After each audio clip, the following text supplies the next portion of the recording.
بسم اللہ الرحمن الرحیم۔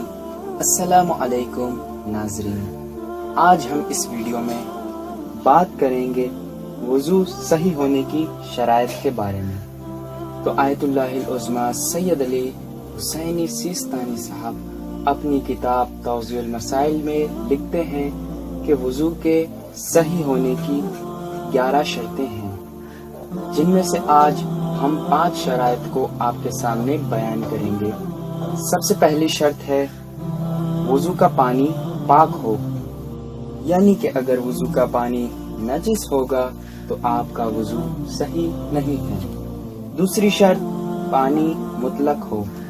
مطلق پانی کے بارے میں ہم پچھلی والی ویڈیو میں بحث کر چکے ہیں کہ مطلق پانی کسے کہتے ہیں۔ تیسری شرط وضو کا پانی مباح ہو، یعنی کہ وہ پانی جس سے آپ وضو کرنا چاہتے ہیں وہ کسی سے زبردستی نہ لیا گیا ہو۔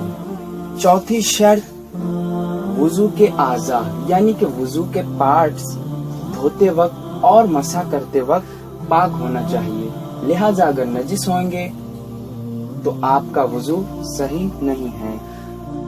پانچویں شرط وضو کرنے اور نماز پڑھنے کے لیے وقت کافی ہونا چاہیے۔